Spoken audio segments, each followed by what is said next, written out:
Ya, silakan. Dava Nabawi ya. Ya, Silakan Mas Dava. PDCA itu sendiri artinya plan, do, check, sama act, Pak. Jadi kita merencanakan sesuatu terlebih dahulu, terus kita mengeksekusi rencana tersebut, kemudian mengecek apakah ini sudah benar, apakah terjadi kesalahan, kemudian baru kita acting, yaitu eksekusi langsung dari plan yang sudah kita buat. Di situ setelah selesai semua, kita buat rencana yang baru, Pak. Ya, bagus ya. Betul ya, Mas Dava ya. Ada yang punya pendapat yang lain? Silakan. Sebutkan namanya. Nggak apa-apa, kita diskusi.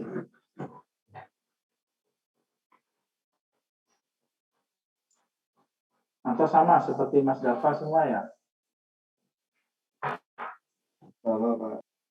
Sama ya. Karena satu perguruan. Oke. Nah, jadi ini.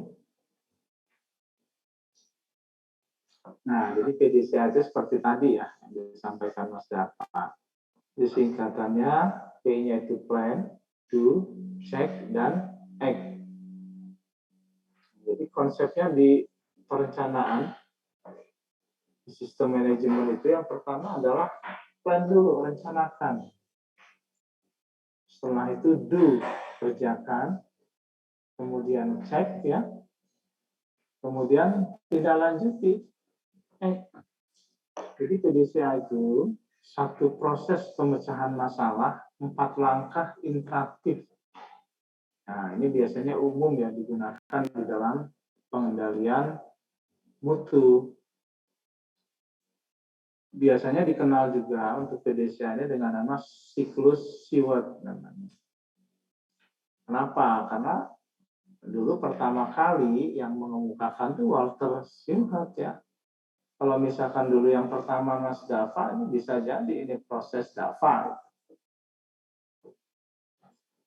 Namun kalau kita ikuti, jadi saat ini malah untuk Shewhart itu malah kurang dikenal. Orang biasanya menyebut siklus PDCA itu dengan nama siklus Deming. Kenapa? Karena seiring berjalannya waktu yang mempopulerkan konsep ini adalah Deming. Nah, gitu ya. Tapi dengan nama apapun, nanti pada saat ujian ya, baik itu siklus Deming atau siklus Shewhart, nah, Anda tahu bahwa konsepnya adalah seperti tadi yang disampaikan Mas Dava ya.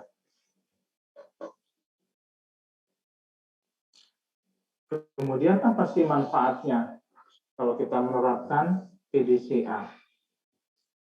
Jadi yang pertama adalah untuk memudahkan pemetaan wewenang dan tanggung jawab dari sebuah unit organisasi. Jadi Anda membuat organisasinya apa? Organisasi profitnya di bidang apa tadi? Pada saat quiz tadi. Mesin pertanian, Pak. Mesin pertanian. Nah, kemudian ada berapa divisi tadi yang Anda buat dari direkturnya, kemudian ke bawahnya ada berapa divisi? Saya belum buka semua ya. Yang saya buka baru yang pertama itu tadi dari siapa tadi? Safa ya. Yang lain saya biarkan dulu sengaja nanti sekaligus pada saat dibuka sekaligus saya ambil semua supaya tidak ada yang tertinggal. Karena itu di WA kalau udah dibuka nggak langsung diambil biasanya lupa terus kesulit nyarinya susah. Nah, maka saya belum bisa buka semua sekalian aja nanti. Nah, tadi siapa yang membuat 4 gitu ada nggak? 4 divisi? Ini sama karena ini konsepnya nanti di PDCA itu. Nah, dari awal jadi kalau kita mau membuat struktur organisasi untuk mendesain sebuah perusahaan atau apapun, justru langkah awalnya adalah kita harus tahu dulu visi misinya sama tujuannya apa. Tujuannya kan tadi sudah ya, bidangnya juga sudah. Nah, baru ke strukturnya.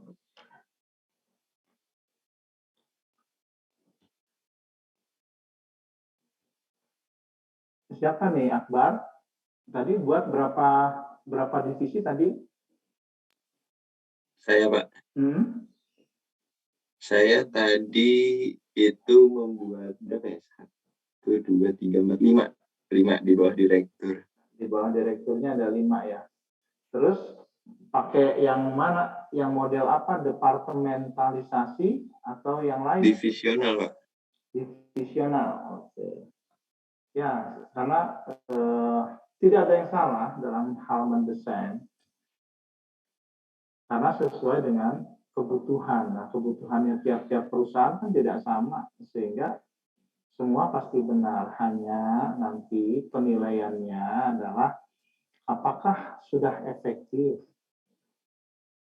Nah, konsepnya jadi seperti itu. Maka ada fidusia di sini.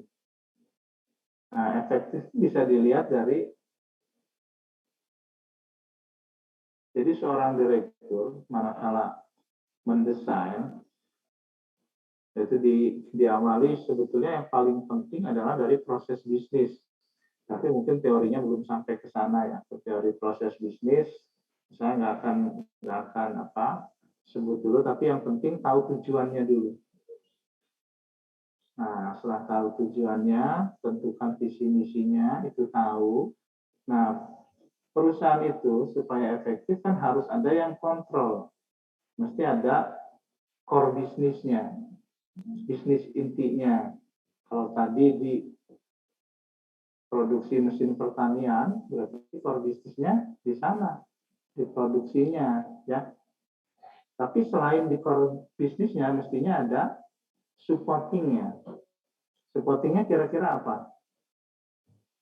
Mas Akbar tadi buat supportingnya apa? Divisinya. Dalam perusahaan kan tadi ada core-nya ya, produksinya entah apapun itu namanya. Artinya divisi produksi mesti ada di sana. Kemudian supportingnya ada divisi apa?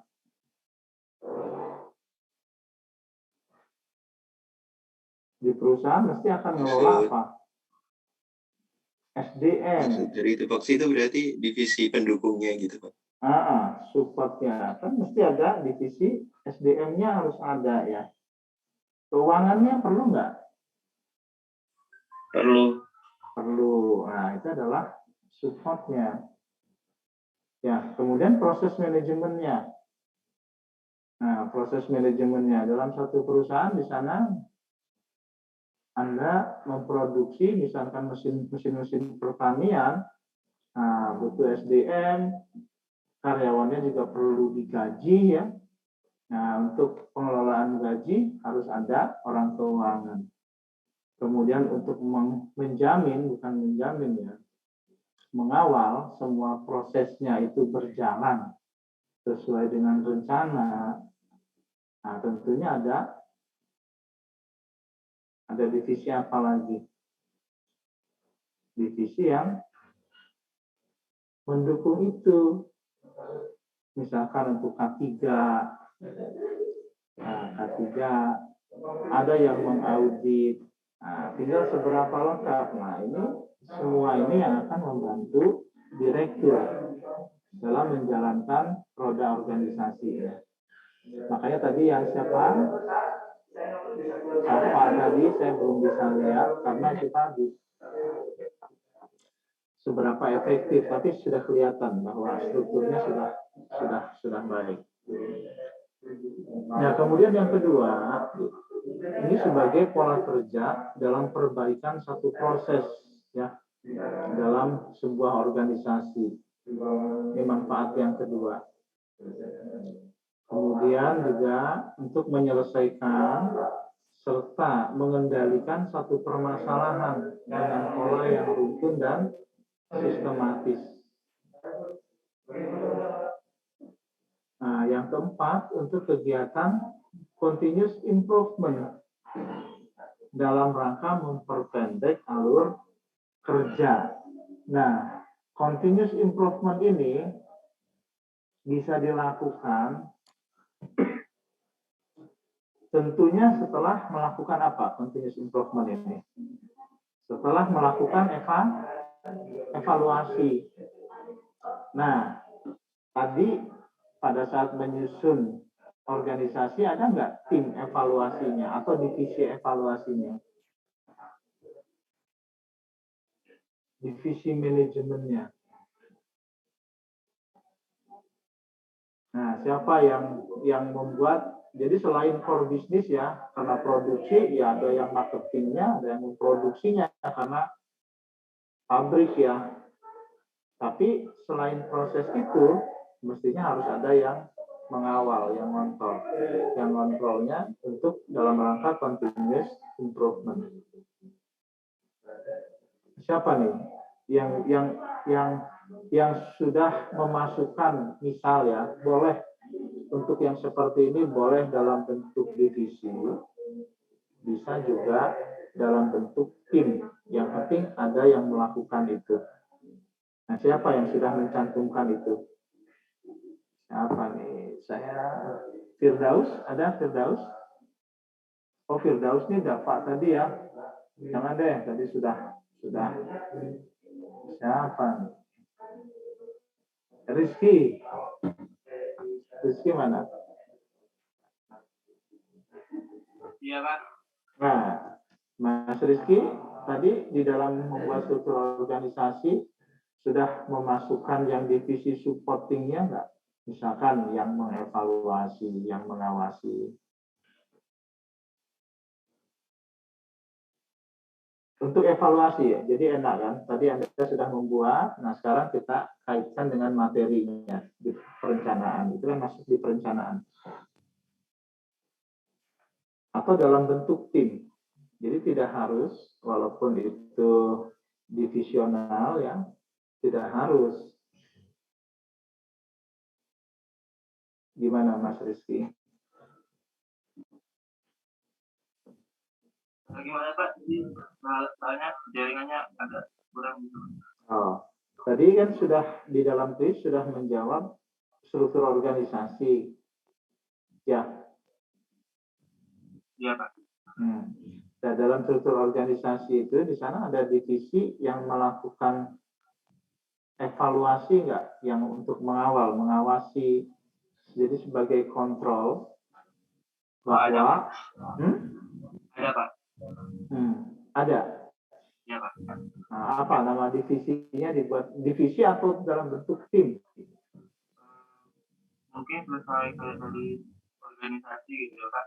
Jadi kayak acara kegiatan semuanya itu, jadi ketua yang memimpin evaluasi gitu. Dari setiap divisi tersebut, ketua itu mengumpulkan dari ketua divisi tersebut buat mengeval dari setiap divisi tersebut Pak.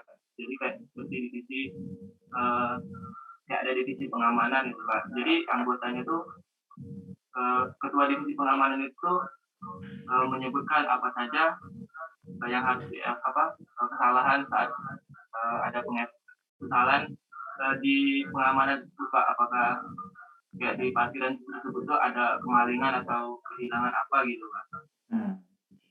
Ketuanya yang menyampaikan ketua organisasi tersebut. Ya.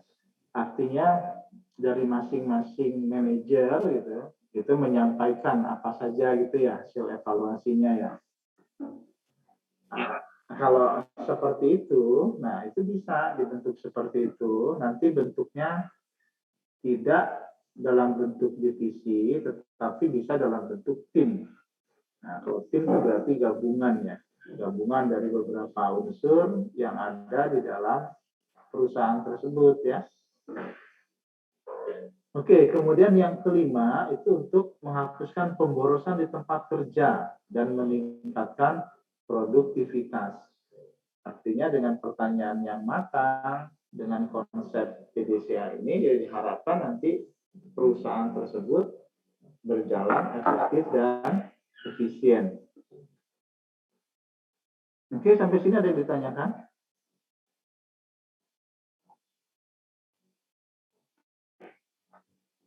Nah, jadi konsepnya ini ya, untuk 4 langkah penjabarannya yang tadi.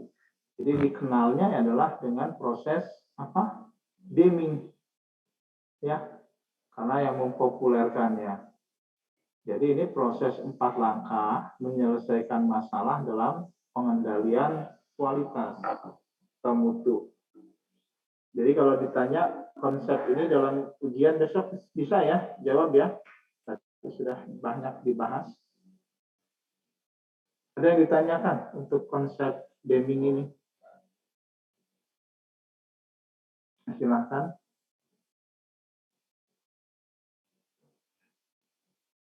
Enggak? Kalau enggak kita lewat ya. Nah ini sekarang eranya era apa nih? Total Quality Management ya.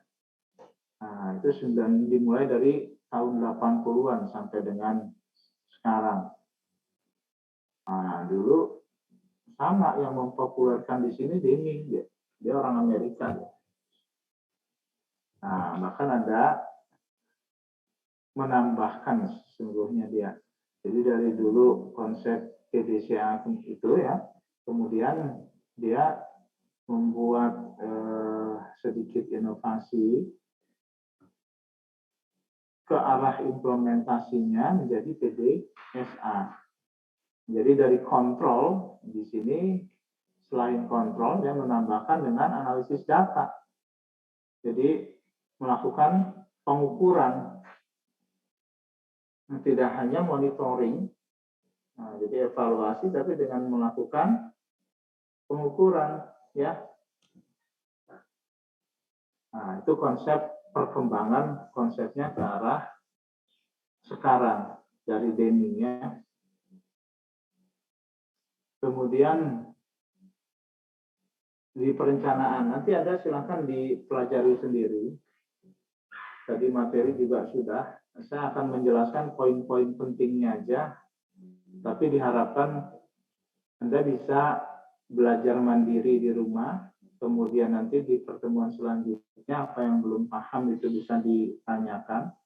Nah, terus konsepnya seperti itu ya. Nah, perencanaan ini penting karena menentukan apa yang akan kita lakukan di organisasi. Nah, apa dan mengapanya bagaimana ini. Jadi nanti ada untuk konsep ini ada yang modern, ada yang konvensional ya. Jadi perencanaan itu melibatkan seluruh karyawan. Jadi masukannya harus dikomunikasikan sesungguhnya. Karena kenapa? Jadi ini adalah untuk pendefinisian tujuan organisasi, untuk penetapan strategi keseluruhan untuk mencapai tujuan ini, dan pengembangan rencana untuk aktivitas kerja organisasi. Apa? Kenapa? Karena ini, jadi di perencanaan nanti akan memberikan arah kepada para manajer dan non-manajer. Kemudian yang kedua, mengurangi ketidakpastian. Selain itu juga bisa meminimalkan pemborosan dan kekosongan. Dan yang tidak kalah penting adalah menetapkan tujuan atau standar yang akan digunakan dalam pengendalian. Nah, di sini di yang tadi. Jadi ini selalu terkait dengan konsep yang di kuis tadi ya.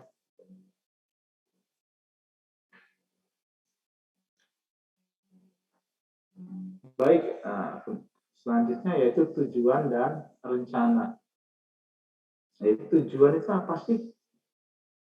Definisinya sudah menentukan tujuannya belum? Oh sudah. Nah, tujuan sesungguhnya apa? Jadi tujuan itu kalau dari sisi definisi itu hasil yang diinginkan. Tadi dari perusahaan ada tujuannya apa?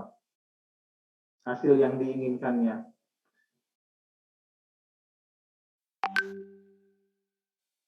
Keuntungan. Keuntungan. Ya perusahaan pasti ya profit.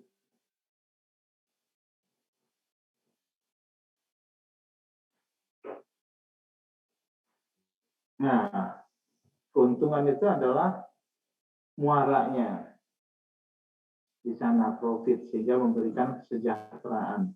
Tapi di dalam prosesnya, nah, itu harus dibangun, harus ditentukan tujuannya, harus memiliki target. Nah, nanti di terakhir materi ini kita latihan membuat target ya, bahwa tujuan sasaran itu harus terukur, jadi tidak bisa.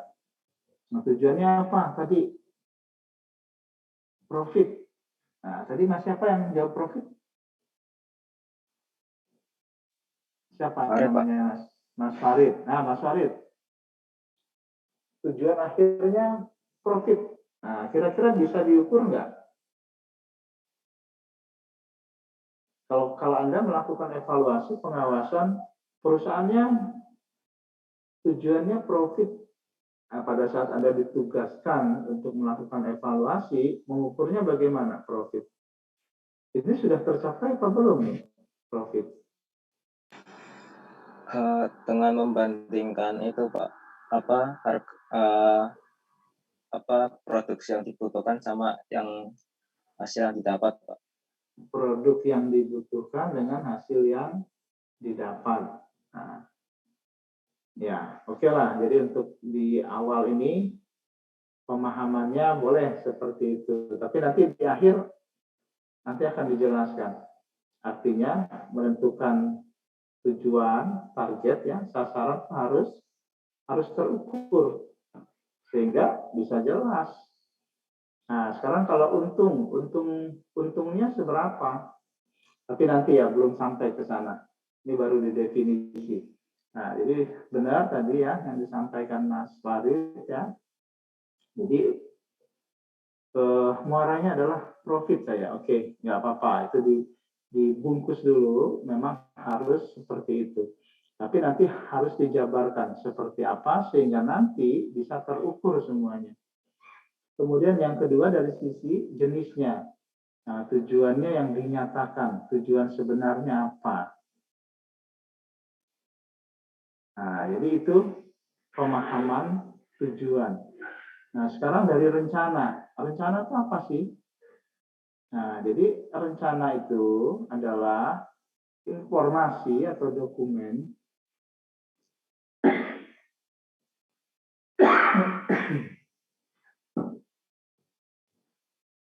maaf nih agak batuk ya. Tapi insya Allah tidak positif ya. Jadi definisinya adalah untuk rencana, plan itu adalah informasi atau dokumen yang memberikan kerangka bagaimana tujuan akan dicapai. Nah, itu rencana. Jenisnya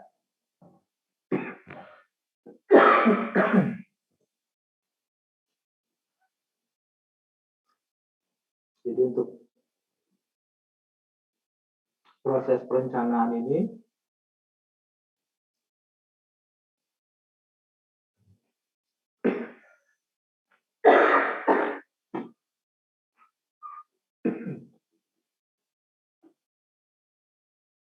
bentar ya.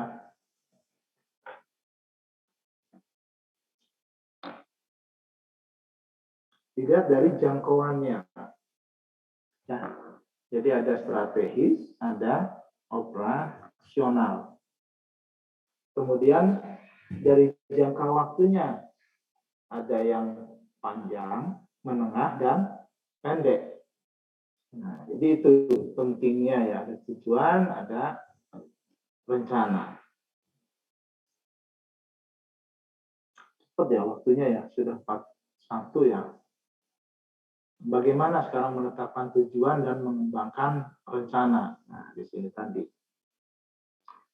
Jadi pendekatannya ada yang tradisional. Ini masih berjalan sampai saat ini pun masih berjalan. Terutama di materi yang pertama ya.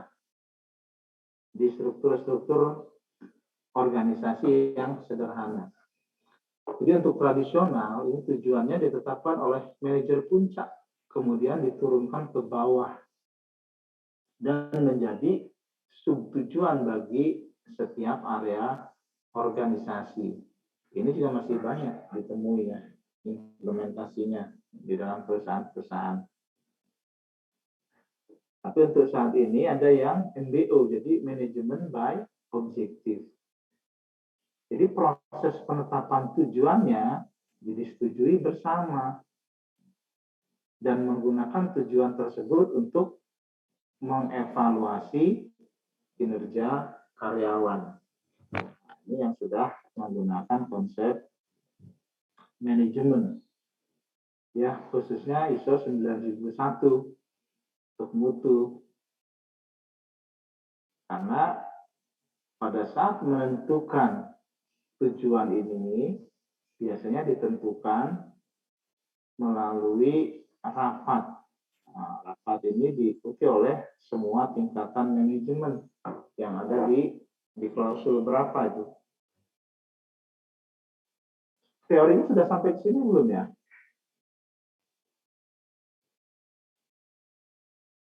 Di ISO 9001 2015 saya juga belum ngasih itunya, ISO-nya ya, hanya materi-materi intinya. Nanti saya kasih ya, diingatkan nanti di grup. Ini di klausul 9 nanti. Jadi untuk evaluasi ini, untuk menentukan tujuan ini nanti ada di tinjauan manajemen. Tinjauan manajemen atau mungkin ada yang menyebutnya tinjauan manajemen, ada yang kaji ulang manajemen, itu semua sama ya. Nah, jadi ada 4 unsur ya untuk MBO ini. Yang pertama spesifikasi tujuan, kemudian pembuatan keputusan yang partisipatif, jangka waktu eksplisit, sama umpan balik kinerja. Nah, di sini nih nanti yang bisa dibuatkan soalnya. Untuk kuis. Nah, jadi karakteristik tujuan yang baik itu SMART. Harus SMART. Nah, ini poin pentingnya ya di dalam materi yang sekarang di perencanaan. Tadi Mas siapa tuh? Mas Farid ya. Nah, sekarang kita sudah masuk nih di yang tadi. Kalau hanya profit, kira-kira memenuhi unsur SMART ini enggak? Mas Farid mana? Saya, Pak. Nah, ini sudah masuk nih ke sini. Kita akan bahas yang tadi, yang di depan. Jadi, tujuan atau sasaran itu dinyatakan tertulis sebagai hasil ya spesifik. Kemudian yang kedua, dapat diukur, measurable. Artinya kuantitatif. Nah, kemudian yang ketiga, menantang, namun dapat dicapai. Ya, agresif, attainable. Tapi juga apa? Realistik, relevan. Kemudian T-nya time based ya. Jadi memiliki kerangka waktu. Nah, tadi yang Mas Wali sampaikan di awal, profit kira-kira memenuhi unsur ini enggak? Belum, Pak. Belum. Nah, supaya memenuhi gimana? Nah, sekarang kita mulai nih. Sudah mulai fokus ke penentuan tujuan yang benar ya dengan konsep SMART ini. Kalau misalkan yang benar sesuai konsep ini, kalau itu profit, seperti apa narasinya? Nah, saya kasih contoh. Tadi Mas Farid, profit. Nah, kalau profitnya kira-kira 1 juta, itu sudah tercapai belum? Satu lagi profitnya 10 juta.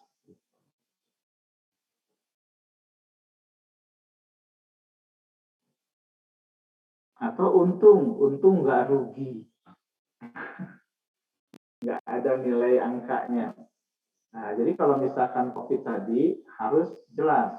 Tahun 2022 target perusahaannya untung berapa Mas Farid?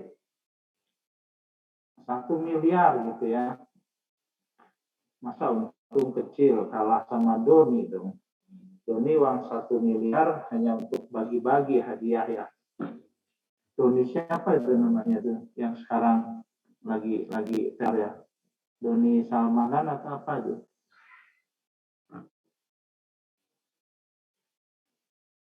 Nah, sehingga kalau sudah ditentukan keuntungan perusahaan misalkan di tahun ini 1 miliar, pada saat Anda melakukan evaluasi, keuntungannya 500 juta. Nah, kira-kira rekomendasinya apa? Ayo, siapa? Siapa nih? Yang tadi laki terus nih. Yang perempuannya siapa ya? Saya nggak bisa lihat ya. Karena share screen di sini. Azela. Azela nih perempuan ya? Ajale. Iya Pak, gimana Pak? Oh, laki-laki. Saya nyari Enggak Pak, perempuan. saya perempuan Pak. Oh, perempuan. Sorry. Iya. Karena nggak kelihatan mukanya. Maaf ya. Nah, Azale dari mana nih? Panggil aja lah ya Pak. Saya dari Dari Kalimantan. Iya benar. Ya, oke Mbak Lea. Nanti jadi ibu kota ya di sana dekat ya. Siap Pak. Nah, Mbak Lea, tadi kan disampaikan Mas Farid tuh, katanya sasarannya, targetnya perusahaannya untung. Oke, sudah benar kan gitu. Nah, sekarang tadi untungnya kan 1 miliar misalkan tahun 2022 ini.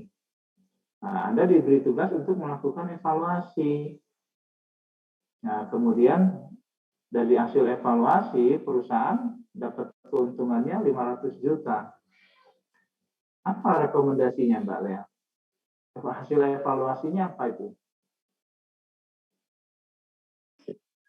Mungkin dievaluasinya di bagian proses penjualannya mungkin Pak. Dilihat lagi saingan bisnisnya seperti apa gitu Pak, pemasarannya. Mungkin kalau bisa tahu strategi penjualannya lebih baik, mungkin dalam keuntungannya juga bisa lebih meningkat gitu Pak. Kemudian dari kesimpulannya,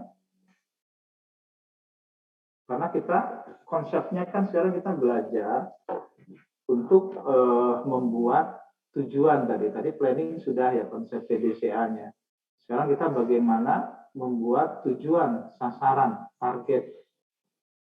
Untuk tujuan, sasaran, target kan harus memenuhi konsep SMART ini.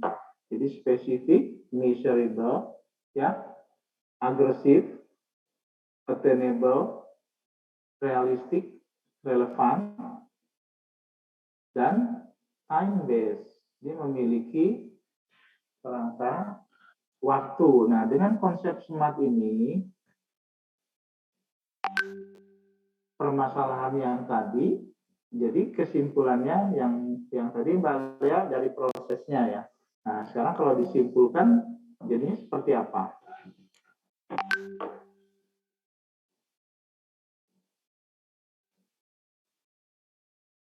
Kan sama-sama untung.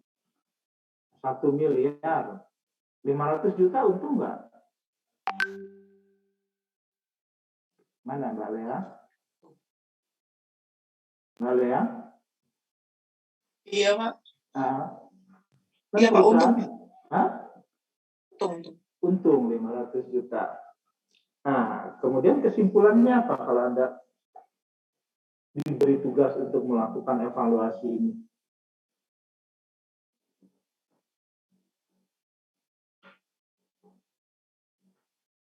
Untung. Nah, untung ya. Oke, Mbak Lea ya. Tak untung. Yang lain ada nggak yang pendapatnya sama dengan Mbak Lea? Saya susah nih, belum hafal ya. Nyari perempuan lagi. Nah, siapa nih? Beta Amalia? Mana Beta Amalia?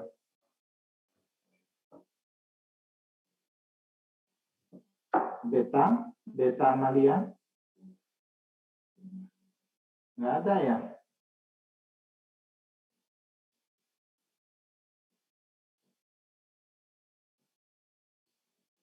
siapa nih? Naura Ayu. Mana Naura Ayu? Oke, gimana? Panggilannya siapa? Ayu, Naura? Naura, Pak. Naura ya. Gimana Naura? Ini bisa diulang tidak, Pak, untuk pertanyaannya? Kan kita di awal lagi bahas cara menentukan tujuan atau sasaran. Nah, tadi perusahaan sudah membuat target sasaran tahun 2022 itu keuntungannya 1 miliar. Nah, Anda diberi tugas kan melakukan evaluasi. Ternyata setelah dilakukan evaluasi di akhir tahun itu keuntungannya 500 juta. Nah, bagaimana pendapat Anda, kesimpulannya, rekomendasinya? Kalau gitu, kan di awal 1 miliar, terus terakhirnya ternyata cuma dapat setengahnya ya, Pak, berarti ya? Ya, 500 juta. Berarti, Nah, tadi kan untung kan gitu. iya. Sesuai konsepnya Mas Farid tadi, untung kan. Jadi Mbak Lea juga untung. Nah, sekarang Mbak Nora gimana? Ya, menurut saya untung tapi belum mencapai target gitu, Pak. Jadi, menurut saya untuk evaluasinya itu mungkin apa ya? Untuk meningkatkan produksi begitu, Pak, evaluasinya. Lebih meningkatkan produksinya mungkin bisa evaluasi dari apakah ada yang harus ditambahin dari produknya atau launching produk baru, atau mungkin ada manajemennya itu, atau mungkin ada miss di manajemennya, jadi kayak ditinjau kembali gitu, Pak, biar targetnya bisa tercapai di tahun selanjutnya. Menurut saya seperti itu, Pak. Oke. Ya, oke ya Mas. Paling tidak kan sekarang sudah ada dua pendapat ya. Dua-duanya bagus ya. Nanti kita ulas. Nah, satu lagi deh, sekarang bebas. Yang laki juga boleh nih. Ada nggak yang punya pendapat?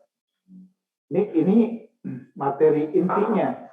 Ya, poin penting di materi perencanaannya ini nanti. Siapa nih?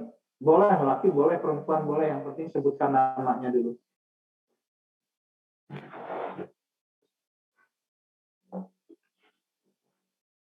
Ayo, siapa?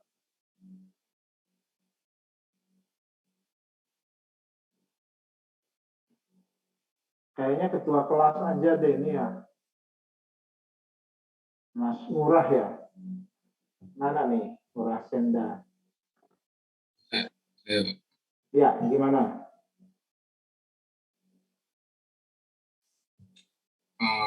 Kalau menurut saya tadi kan saya diberi ini untuk mengasih tadi ya, Pak ya. Ya, mungkin kalau dari saya itu kayak apa ya, kayak lebih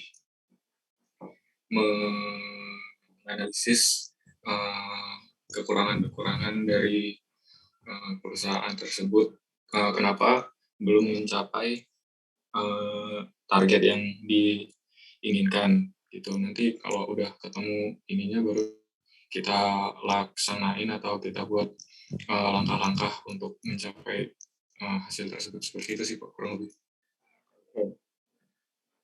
Oke, jadi bagus.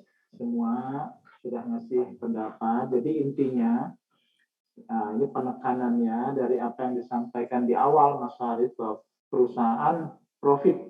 Artinya dengan pernyataan itu, tadi sudah dibahas juga, itu belum memenuhi unsur SMART ini ya.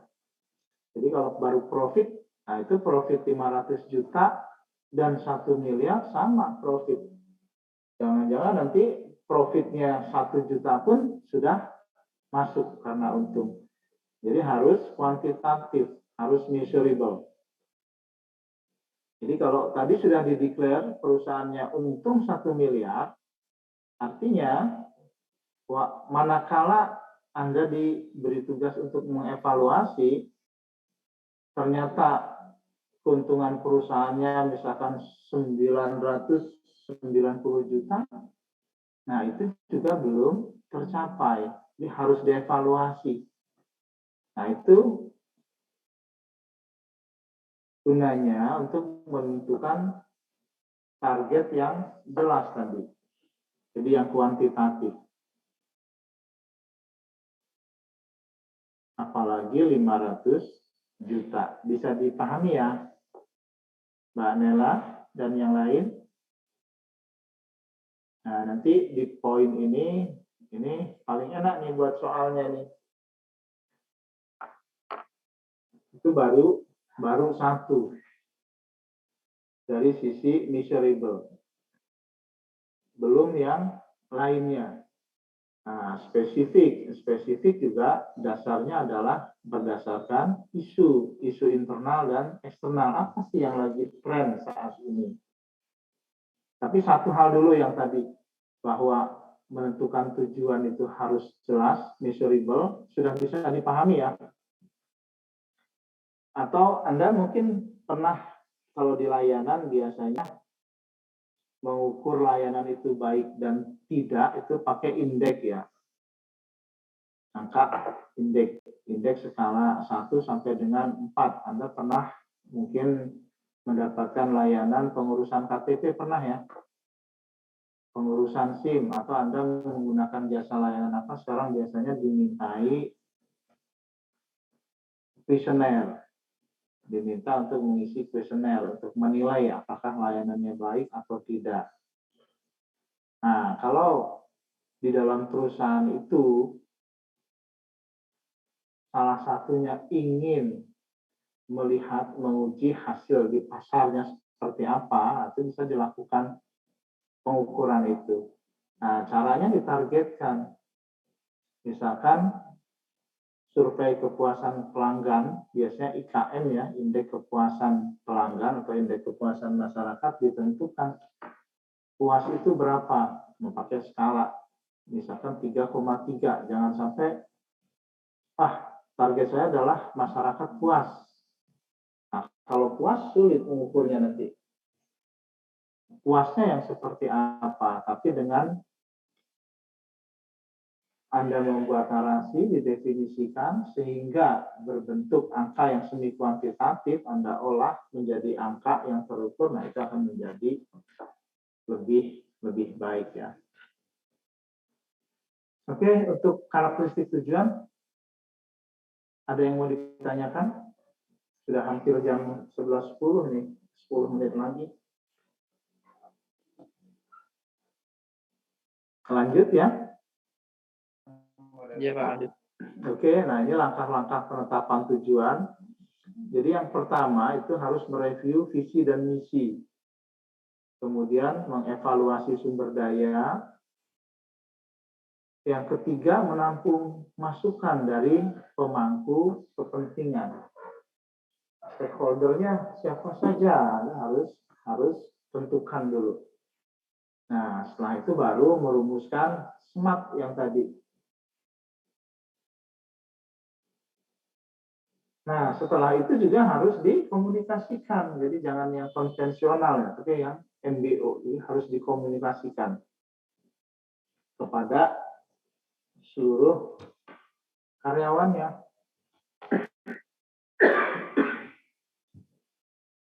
Nah, setelah itu baru mereview sejauh mana telah dicapai. Nah, yang tadi ini sudah tuntas, yang tadi sesungguhnya di slide yang atas itu sudah tuntas ya, dari merumuskan, menampung, evaluasi, tadi merumuskannya ya, masuk konsep SMART, kemudian direview. Contoh reviewnya yang tadi, kalau ditargetkan sekian gampang ukurnya kalau Anda memenuhi unsur ini, SMART ini.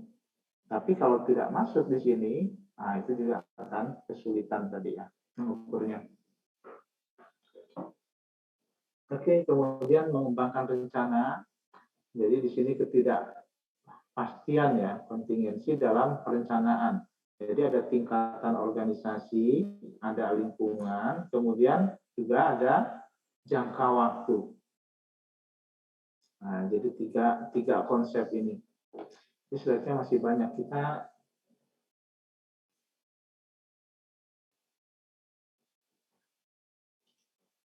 tradisional MBO bisa dipelajari di rumah ya. Poin pentingnya yang tadi ini. Ini kritik terhadap perencanaan. Kadang-kadang ini menyebabkan kekakuan, tidak dapat dikembangkan dalam lingkungan dinamis, menyebabkan tidak kreatif, menyebabkan manajer fokus kepada persaingan, bukan bagaimana bertahan ya masa yang akan datang, dapat menghasilkan kesuksesan yang salah, hanya dengan perencanaan belumlah cukup. Nah, biasanya ini kritik-kritik yang ada terhadap perencanaan, tetapi sesungguhnya kan itu menyebabkan kekakuan. Tidak ya, karena kalau tidak ada target ya kita harus ada target, harus jelas ini loh, saya mau berjalan dari sini ke Jakarta, lewatnya lewat mana? Mau lewat jalan tol apa lewat jalan mana yang selatan ya? Jalur selatan. Kalau lewat tol ya harus lewat Kartosuro atau Boyolali ke Semarang terus ke sana. Atau nanti masuk tolnya di sana. Nah, itu harus ditentukan dulu. Sehingga nanti terukur semua. Oke, ini bisa dibaca perencanaan yang efektif ya. Dalam lingkungan yang dinamis. Nah, di sini rencana itu spesifik tapi fleksibel tadi. Tidak kaku. Kemudian yang kedua, pahami juga bahwa planning itu proses yang berjalan. Terus ya, berjalan dengan ada dokumen perencanaan diharapkan bisa on the track. Tapi tidak harus kaku bahwa harus ada di dalam box itu, di trail itu. Kadang-kala keluar, tapi kalau ada dokumen perencanaannya segera masuk kembali. Nah, di dalam prosesnya mesti seperti itu. Maka kalau ada kritik-kritik yang tadi kaku dan sebagainya, biasanya pada saat mengawal di proses perencanaan itu harus on the book terus. Kadang-kadang memang di sini sih dibutuhkan seorang manajer itu ya cerdas ya. Kadang-kadang untuk sampai ke tujuan harus melakukan sesuatu yang out of the box dulu. Nah, tapi tidak jauh-jauh, harus segera masuk kembali. Kemudian juga siap mengubah arah jika lingkungannya mengharuskan, dinamis tadi. Kemudian resistensi dalam perencanaan untuk peningkatan yang signifikan. Nah, dan yang tidak kalah penting adalah ini, membuat hierarki organisasi tadi. Seperti yang Anda buat. Makanya ada divisi, ada kepalanya mestinya ya. Kepala divisinya ada subnya. Sehingga nanti alur komandonya jelas. Oke, ini di pelaksanaan ya. Pengendaliannya seperti apa? Ini pengertian pengendalian. Jadi ada beberapa sih. Namanya manajemen itu mesti banyak pendapat. Dari strong ya, jadi strong mendefinisikan bahwa pengendaliannya adalah proses pengaturan berbagai faktor dalam satu perusahaan agar pelaksanaannya sesuai dengan ketetapan-ketetapan dalam rencana. Nah, tadi. Jadi tetap ya, relnya itu adalah dokumen perencanaan. Kemudian kun juga sama, hampir sama sesungguhnya. Nah, di sini hanya pengukuran dan perbaikan terhadap pelaksanaan kerja bawahan agar rencana-rencana yang telah dibuat untuk mencapai tujuan perusahaan. Endingnya semuanya adalah ke pencapaian tujuan, membuat rela. Nah, untuk pengendaliannya ini dilihat yang tadi itu, apakah ini tuh keluar dari rel atau tidak. Nah, diharapkan untuk mencapai tujuannya itu harus ada dalam rel, ya tidak jauh-jauh. Sehingga kalau misalkan tadi ke Jakarta lewat jalan tol, ternyata di jalannya itu tolnya ada perbaikan atau apa, kadang harus ke pinggir dulu. Atau kalau ada kendala, bannya pecah atau apa, harus ganti ban dulu. Nah, sama, jadi situasional. Dinamika di lapangannya nanti mestinya selalu ada ya. Karena tidak ada sesuatu itu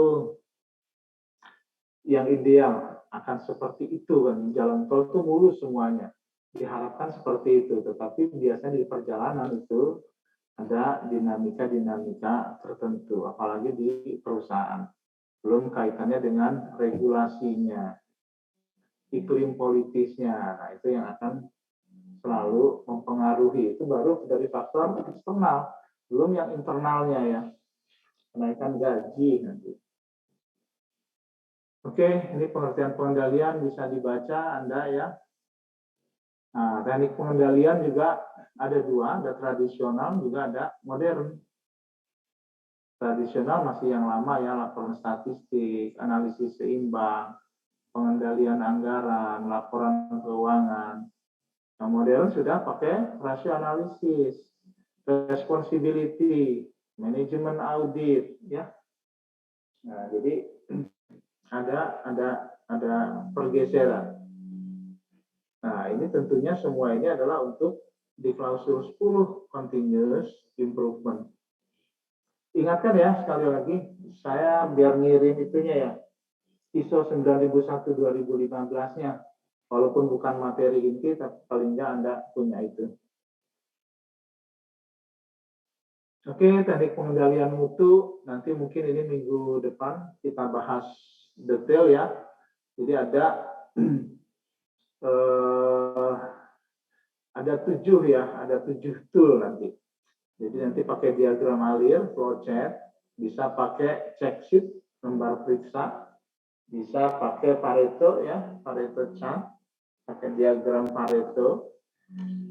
Kemudian bisa pakai cause and effect diagram, pakai histogram atau shadow diagram, sama yang ketujuh itu pakai control chart. Nanti di minggu depan nih kita bahas nih.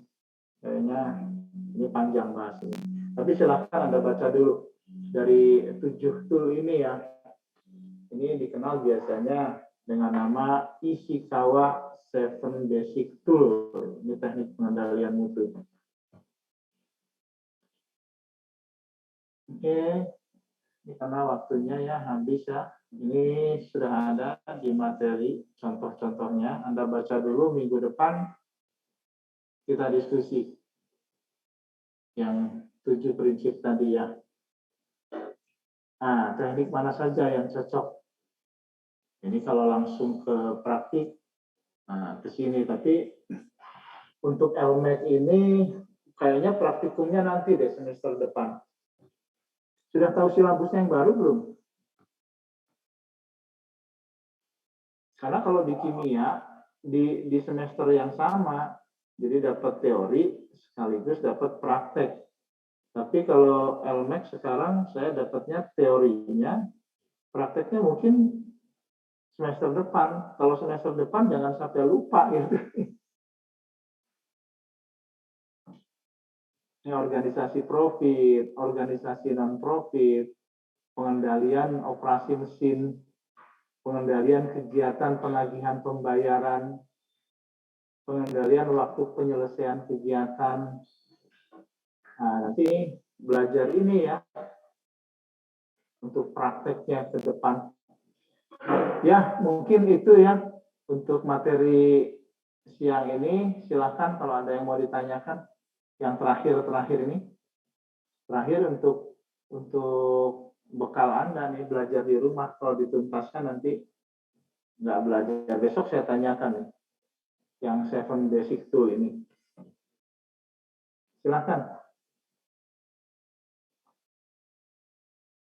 Atau evaluasi kegiatan kita dari 1 sampai 3 ini terkait kuisnya seperti apa, kesulitan, atau bisa membantu nanti untuk supaya nilainya bagus sih di akhir ya.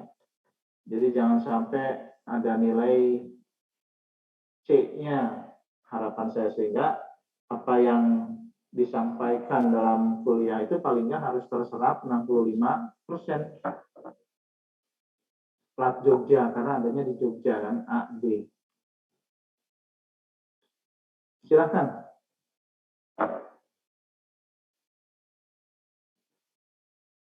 Arif dan Dimas nih sudah siap-siap nih. Mana Arif dan Dimas? 2 orang nih ya. Satu laptop dipakai berdua nih sudah.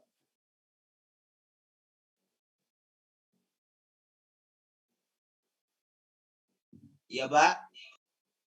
Ya, gimana? Silakan.